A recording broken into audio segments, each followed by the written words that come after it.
Jeff Garcia, best known for being the voice of Sheen in Jimmy Neutron, died on December 10, 2025 at age 50 after a terrible chain of medical emergencies that began months earlier. He first suffered a brain aneurysm that caused him to collapse and hit his head, then later endured a stroke that left his health severely weakened. After a bout of pneumonia and repeated hospital visits for trouble breathing, Jeff's condition crashed when one of his lungs suddenly collapsed, forcing doctors to place him on life support. His family ultimately made the decision to pull the plug, ending a rapid decline that left fans stunned. That same day, veteran voice actor Jim Ward, who played Doug Dimmadome, owner of the Dimsdale Dimmadome, and dozens of other roles, died at 66 after years of complications with advanced Alzheimer's disease. Ward had already retired from voice work several years earlier as the disease progressed, losing his ability to continue performing before eventually requiring long-term care. According to his wife, the disease steadily deteriorated his health until his death on December 11, 2025. Together, their deaths marked the losses of two of the most iconic voices of Nickelodeon cartoons. In 2022, Kazuki Takahashi, the creator of Yu-Gi-Oh!, drowned off the coast of Okinawa while trying to save a woman, her child, and a U.S. soldier who were trapped in a violent rip current. Witnesses watched him jump into 6-foot waves and swim toward the struggling swimmers as the water twisted into a whirlpool. The soldier ultimately pulled the victims to safety, but Takahashi was overtaken by the current and vanished beneath the surf. His body was found 2 days later still in snorkeling gear, and investigators confirmed he died during the rescue attempt. Anthony Olson spent 9 years being poisoned by chemotherapy for a cancer he never had. In 2011, doctors told the 21-year-old he had a deadly blood disorder and wouldn't live to see the next year without aggressive treatment. When a follow-up biopsy came back completely normal, he was told to ignore it because it meant the chemo was working. For nearly a decade, he endured transfusions, crippling side effects, and the emotional fallout of believing he was dying, all while the original diagnosis was wrong. Later reviews showed Anthony never even had cancer at any point, meaning every drop of chemotherapy and emotional turmoil was unnecessary. By the time the mistake was uncovered, the treatment had already reshaped his entire life. Donald Glover has revealed that he secretly suffered a stroke while on tour in 2024, collapsing with severe head pain and blurred vision before doctors in Houston told him what had happened. Medical scans then uncovered something even more horrifying, a hidden hole in his heart that required multiple surgeries, while he was also dealing with a broken foot and crushing exhaustion. The combination led to a cascade of health failures that didn't just threaten his tour, they nearly killed him. After months of treatment and recovery, Glover says he's stable now and finally healthy again.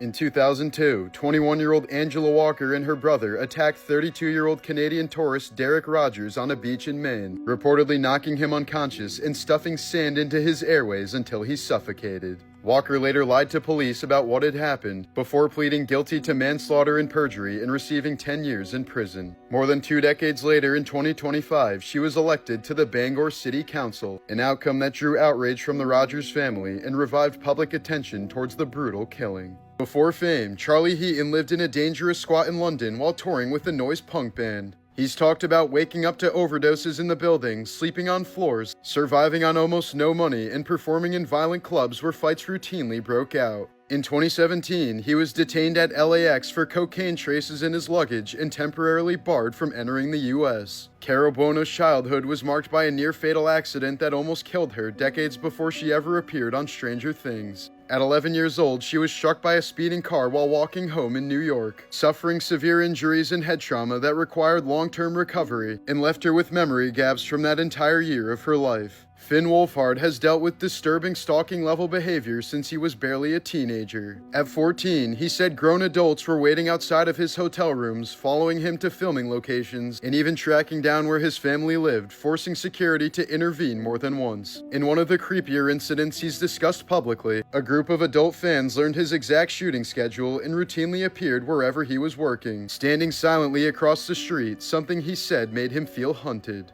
Dacre Montgomery has been open about being raised by what he described as an abusive father. He said he grew up terrified 24/7, was routinely screamed at, and had his self-esteem destroyed before he was even a teenager. By 18, he was struggling with severe depression and body image issues, and he said he still deals with trauma responses from that period of his life. Matthew Modine has said he watched a man die in front of him as a boy, a cyclist who was fatally struck by a car just feet from him. He remembers seeing the man thrown into the air and lying lifeless in the road, and has said it haunted him for many years. Shannon Purser, aka Barb, has spoken about being hospitalized for OCD so severe she was terrified to leave her own home. She described waking up with daily panic attacks, fear of contamination, and self-harm intrusive thoughts until she finally received treatment. Eduardo Franco has openly talked about growing up in a dangerous neighborhood in Yuma, Arizona, where he and his family lived under constant threat from local gangs. In interviews, he said his house was shot at multiple times in drive-by shootings, to the point where his family eventually relocated because the violence became impossible to live around. Why didn't they bring him back?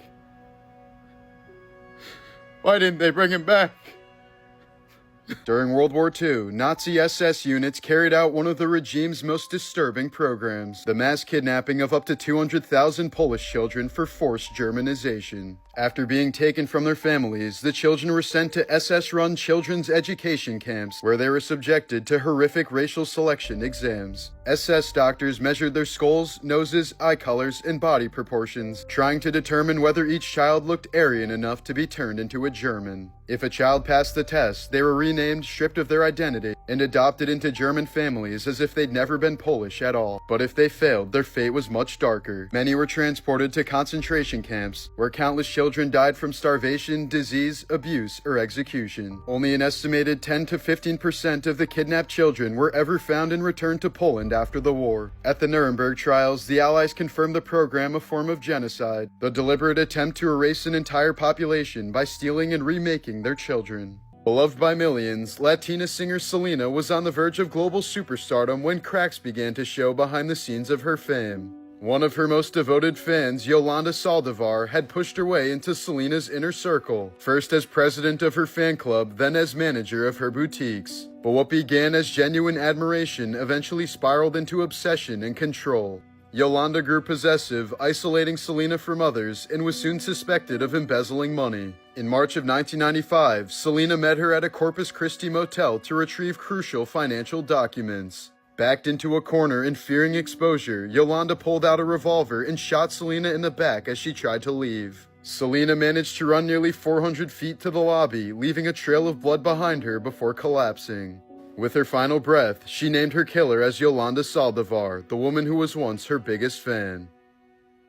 In 1990, Florida woman Marlene Warren opened her front door to a clown holding flowers and balloons. After handing Marlene the gifts, the clown suddenly pulled out a gun and shot the woman in the face in front of her son. The case went cold for the next 27 years until a hair found in the evidence was traced to a woman living in Tennessee who was running a restaurant with the victim's ex-husband. Apparently the two were having an affair months before the murder and eventually got married themselves when it seemed like they were in the clear. This photo shows Muhammad al-Margrati begging for his life just moments before he was publicly executed with an AK-47. The man was convicted of raping and killing a 3-year-old girl, prompting a harsh response from the court. The execution drew a crowd of thousands of onlookers, some perched up on telephone poles or watching from rooftops. The victim's father said that he smiled and was filled with relief and satisfaction as the killer was pumped full of bullets. In 2007, Eddie Murphy got Mel B pregnant and refused to believe it was his child. He later took a blood test which confirmed he was the father, but he still wants nothing to do with his daughter. In total, Murphy has 10 kids with 5 different women. One of Franz Ferdinand's assassins failed to murder him because he didn't realize there was a 10-second delay on the grenade he threw. He then attempted to take his own life, but the cyanide pill he swallowed was expired and only made him vomit. He then proceeded to jump into a river but failed to drown himself because it was only 4 inches deep. He ended up dying in prison from an illness just 2 years later at the age of 21. In 2020, Russian father Vyacheslav Matrosov forced his best friend to dig his own grave and kill himself after he discovered the man had been sexually abusing his daughter. Vyacheslav was sentenced to 18 months in prison, but was freed after only 6 months due to a massive public outcry for his release.